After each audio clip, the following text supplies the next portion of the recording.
पर एक तरफ जहां हम देख रहे हैं कि सियासत तो चली रही है, वहीं आपको बताएं कि अब इसी के दौरान जब जेडीयू ने वक्फ का समर्थन किया और हमने देखा कि कई उनके सांसदों ने बोला, तो गुरुवार और शुक्रवार को जब यह बिल पास हो रहा था संशोधन बिल में, तो केंद्र के नरेंद्र मोदी सरकार ने इसको पेश किया, लेकिन इस पर राजनीतिक हलचल तेज हो गई है क्योंकि बिहार के मुख्यमंत्री नीतीश कुमार की पार्टी यानी जनता दल यूनाइटेड ने जेडीयू ने इस विधेयक का समर्थन कर दिया। वहीं इस बिल पर जेडीयू के समर्थन से बिहार की सियासत में भी बड़ा भूचाल आ गया है। खबरों के मुताबिक पार्टी के भीतर ही असंतोष की लहर दौड़ गई है। सूत्रों के अनुसार पार्टी के 2 से 3 नेताओं ने अपने पदों से इस्तीफा देने की घोषणा कर दी है। बताया जा रहा है कि केंद्र की नरेंद्र मोदी सरकार की ओर से लाए गए वक्फ संशोधन विधेयक को पार्टी के समर्थन पर नेताओं ने असंतोष यानी आक्रोश, गुस्सा व्यक्त किया है और इस्तीफे का ऐलान कर दिया है। वहीं विपक्षी दलों ने भी जेडीयू को आड़े हाथों लिया, लेकिन इस मुद्दे पर बयानबाजी शुरू हो गई है। पहले बयान सुनिए और फिर चलेंगे इन तमाम पार्टियों के प्रवक्ताओं के पास, क्या कुछ कह रहे हैं सब कुछ सुनवाएंगे आपको। में भारी भगदड़ होने वाली है और जेडीयू बहुत जल्द विखंडित हो जाएगा। जेडीयू टूट के कगार पर है। अब जेडीयू के कई नेताओं ने इस्तीफा दिया है। अभी कई लंबी फहरिस्त है, इस्तीफा देने के कगार पर हैं, लाइन में लगे हुए हैं। तो जेडीयू की तेजस्वी यादव जी लगातार कह रहे थे कि जेडीयू समाप्ति की ओर है। अब जेडीयू पार्टी और बिहार की सरकार वेंटिलेटर पर है। कुछ चैनल्स पे ये खबरें आई कि पार्टी के कुछ नेताओं ने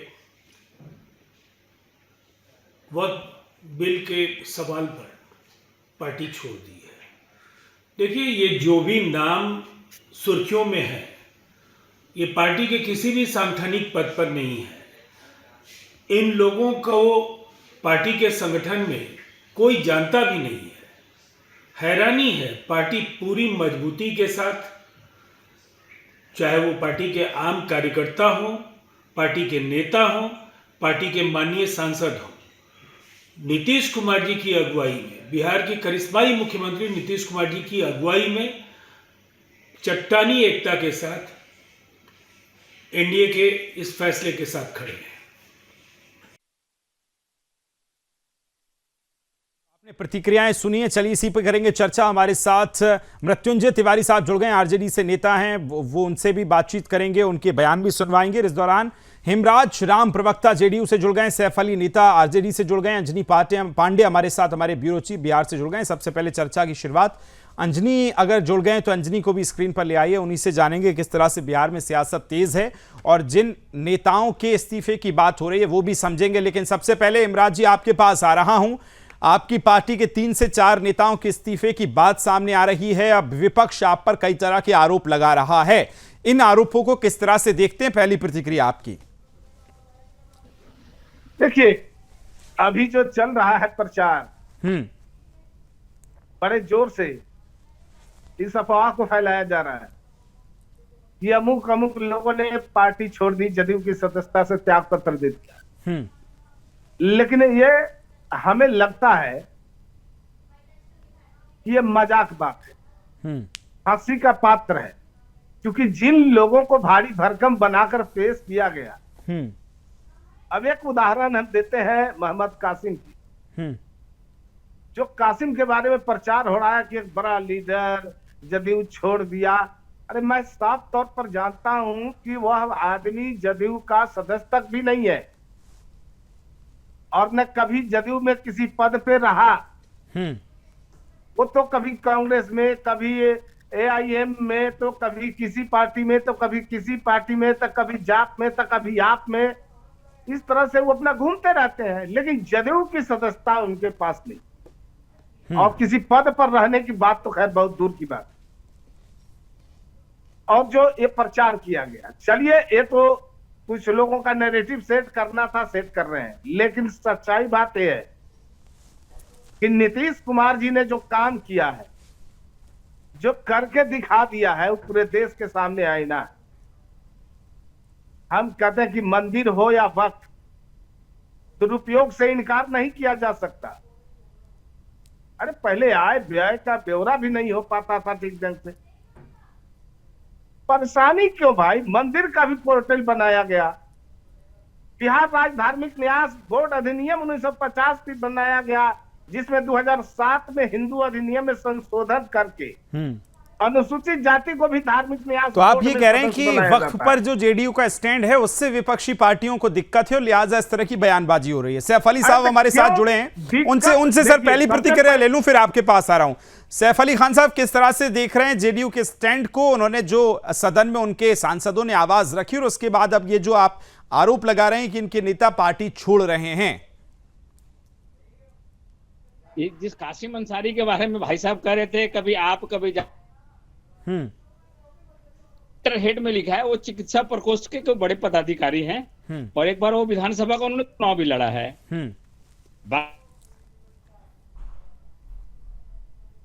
होता है, ये बहुत बड़ा मैटर नहीं है, लेकिन जदयू को इसके नीतीश कुमार से ये उम्मीद थी कि जैसे कभी जब अटल बिहारी सरकार में जब होते थे तो जो विवादित मुद्दे हैं उसको अलग रखा जाए, जैसे 370 के मुद्दे भाजपा लाती थी और भी 3-4 ऐसे मुद्दे थे। ये वक्फ बोर्ड भी कहीं ना कहीं विवादित मुद्दा ही था। कुछ ऐसे कानून भी पास हुए जिसमें लोकसभा में तो पिछली सरकार में नीतीश जदयू ने उसका विरोध किया, लेकिन राज्यसभा में जाकर उस वोटिंग को पास कराया। कहीं ना कहीं एक बड़ा मोटा सौदा हुआ है। वक्फ बोर्ड कानून में नीतीश कुमार का स्टैंड जो था वो बड़ा ढुलमुल था, वो किसी को समझ में नहीं आ रहा था। अमित शाह आए, उनको उन्होंने कुछ समझाया। अरे सैफ अली खान साहब, मुझे लगता है आपने ललन सिंह जी को नहीं सुना है फिर सदन में, अगर आप ये बात कह रहे हैं तो। ललन सिंह ने ये कहा कि कलेक्टर को जो अधिकार वक्फ ट्रिब्यूनल का दिया गया था वो नहीं छीनना चाहिए। ये चंद्रबाबू नायडू की बहुत बड़ी कामयाबी है कि उन्होंने कहा कलेक्टर को वो अधिकार दे दिया जाए कि वक्फ की संपत्ति है या नहीं, वो कलेक्टर खुद डिसाइड कर सकता है और उसको किसी कोर्ट में चैलेंज नहीं किया जा सकता है।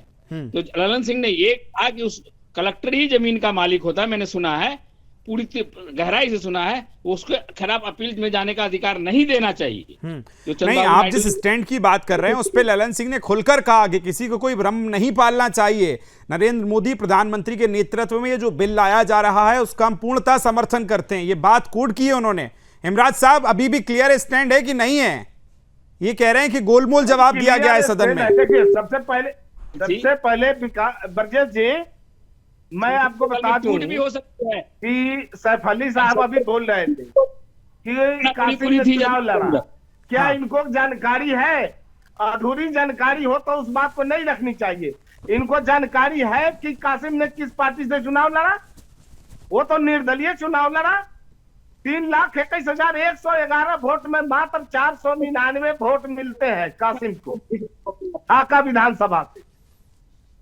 और ये कैसे चुनाव लड़ा? क्या जदयू पार्टी के उम्मीदवार थे? जदयू के तो उम्मीदवार थे नहीं। तो मैं और एक चिकित्सा प्रकोष्ठ में कहीं कोई पदाधिकारी नहीं थे। जब मैं कह रहा हूं कि जदयू के सदस्य तक नहीं। और मैं बात अगले सवाल का जवाब मैं आपको दे रहा हूं। ये बोलने से मेरे सामने कुछ नहीं होने साफ तौर पर बिल के समर्थन में इसलिए खड़ा है कि ये वक्फ बोर्ड जो मजबूत लोगों का और कुछ खास लोगों का पॉकेट गरम करने का एक जरिया बन गया था। और इस आड़ में कितना बड़ा बड़ा खेला खेला जा रहा था। गरीबों को वंचित किया जा रहा था, यतीमों को, महिलाओं को, जिनके लिए वक्फ बोर्ड की स्थापना की गई उसका लाभ नहीं मिल रहा था। अरे अब नए बिल में गरीबों को, यतीमों को, महिलाओं को, ये सबके अधिकार की बात हो रही है, तो कुछ लोगों को पेट में दर्द हो रहा है। ठीक है, लौट रहा हूं आपके पास। मेरे ब्यूरो चीफ, मेरे सहयोगी वहां से अंजलि जुड़ गए। अंजलि, जरा बताइए किस तरह की सियासत हो रही है। और अभी सैफ अली खान कह रहे थे कि जो जेडीयू है उसका तो स्टैंड ही क्लियर नहीं है, हालांकि ललन सिंह ने बहुत क्लियर सदन में ये बात रखी थी। अंजलि। लीड 1 से 3 वर्ष का होगा। देखिए, बता दूं कि जदयू का स्टैंड जो है वह पूरी तरह से क्लियर है, चाहे वो राष्ट्रीय कार्यकारी राष्ट्रीय अध्यक्ष संजय झा की बात करें या फिर सांसद और मंत्री केंद्रीय मंत्री जो है ललन सिंह की बात करें, उन्होंने भी सदन में जो है वो जदयू का पूरा स्टैंड जो है वो क्लियर कर दिया है कि किस तरीके से जदयू जो है वो पूरी तरह से एनडीए के साथ है और सरकार के इस निर्णय यानी जो वक्फ बिल के में संशोधन की बात आई है उसके साथ पूरी तरह से है और इसको लेकर के जदयू ने अपना क्लियर स्टैंड कर दिया है। और जदयू बार बार इस बात को कह रही है कि जदयू का जो स्टैंड है वह इस मामले को लेकर के जो है वह बिल्कुल क्लियर है और इसमें कहीं भी कोई संशय नहीं है।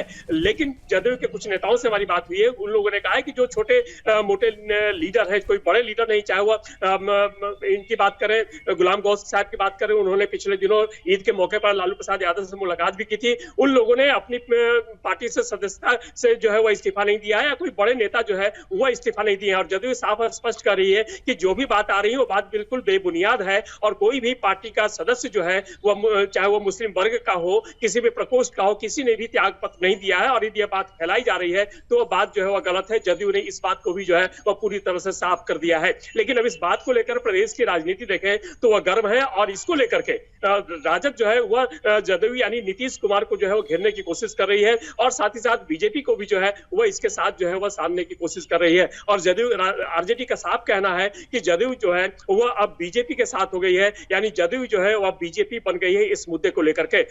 कल नेता प्रतिपक्ष की बात करें तेजस्वी यादव की तो उन्होंने इस तरह की बातें जो है वो कही, लेकिन जदयू का जो है वह स्टैंड है। लेकिन इस बात को लेकर के वक्फ बिल के विरोध को लेकर के वक्फ बिल के जो संशोधन जो पास किए गए दोनों राज्यसभा से या फिर जो लोकसभा से पास किए गए उसको लेकर प्रदेश की राजनीति जो है वह गर्म है अभी भी। और जो जदयू के नेता है या फिर जो बीजेपी के नेता, इन लोगों का मानना है कि एक बार फिर से जो मुस्लिम वर्ग है उस मुस्लिम वर्ग को जो है वह तुष्टीकरण की वजह से जो है वह भरवाने की कोशिश की जा रही है, उन्हें बरगलाया जा रहा है। और पिछले दिनों ही जब यहाँ पर यदि देखें तो वोट के संशोधन के खिलाफ जब यहाँ पर धरना प्रदर्शन हुआ था तब उस समय जो लोग जुटे थे काफी कम संख्या में लोग थे। हालांकि आरजेडी के सुप्रीमो लालू प्रसाद यादव, तेजस्वी यादव, तेज प्रताप, कांग्रेस के कई नेता और वामपंथी ठीक है अंजलि, लौटूंगा आपके पास। सैफ अली खान साहब आपके पास आ रहा हूं। सवाल सिर्फ इतना सा है कि चलिए छोड़िए, आपने स्टैंड की बात करी, स्टैंड तो बहुत क्लियर है जेडीयू का जो भी रहा है।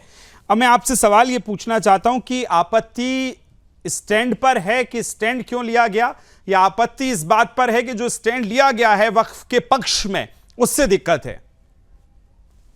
वक्फ बोर्ड की जो प्रॉपर्टीज है वो शायद लोग कह रहे हैं कि रेलवे और सेना के बाद की एक बड़ी सरकारी संपत्ति है, लेकिन उसके बाद भी वक्फ की जो संपत्तियां हैं उसके 78% संपत्ति सिर्फ 22% वक्फ बोर्ड के नाम से रजिस्टर्ड है। 78 कहीं बिहार सरकार, कहीं महाराष्ट्र शासन, कहीं उत्तर प्रदेश शासन, कहीं बंगाल सरकार के अधीन। कब्रिस्तानों पर घेराबंदी हुई है, वक्फ कब्रिस्तान कहा गया है, लेकिन सारे कब्रिस्तान का सर्वे बिहार सरकार के नाम से था। तो जो वक्फ की प्रॉपर्टी, अगर वक्फ का कानून एक अच्छा कानून आया है तो वक्फ जो चीज है वो उसको बिहार सरकार या जो भी सरकारें उस पर काबिज है कम से कम सर्वे के लिस्ट से उनको हटा दे।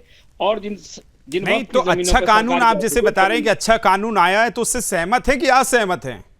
क्योंकि आपके नेता कभी लालू जी तो बड़े सहमत हुआ करते थे, वह तो बड़े पुरजोर आवाज उठाते थे सदन में। लंबा समय बीता तो कब्रिस्तानों की घेराबंदी की चिंता क्यों नहीं सताई इन लोगों को? सुशासन की सरकार आती है उसके बाद 8,500 कब्रिस्तानों की घेराबंदी होती है। कब्रिस्तान की घेराबंदी कितना कब्रिस्तान की सरकार में अल्पसंख्यक कल्याण विभाग बनाया गया, लेकिन किसी भी जिला में अल्पसंख्यक पदाधिकारी नियुक्त नहीं किए गए। अब तो नीतीश जी की सरकार में जिला अल्पसंख्यक कल्याण पदाधिकारी भी तैनात किए गए, अल्पसंख्यक वर्ग का नहीं है, कल्याण पदाधिकारी भी तैनात किए जा रहे हैं। ये नहीं बताएंगे लालू जी ने क्या कहा, ये नहीं बताएंगे। अब ये बता दें सिर्फ इतना कि लालू जी ने जो, चलिए ठीक है, ये चर्चा जारी रहेगी, इस पर हम आज देर शाम भी चर्चा करेंगे अपनी तमाम प्राइम टाइम डिबेट्स में। बड़ा विषय है। आप सभी का बहुत बहुत शुक्रिया। इमराज जी आपका, सैफ अली जी, अंजनी आपका भी बहुत बहुत धन्यवाद मेरे साथ चर्चा में जुड़ने के लिए।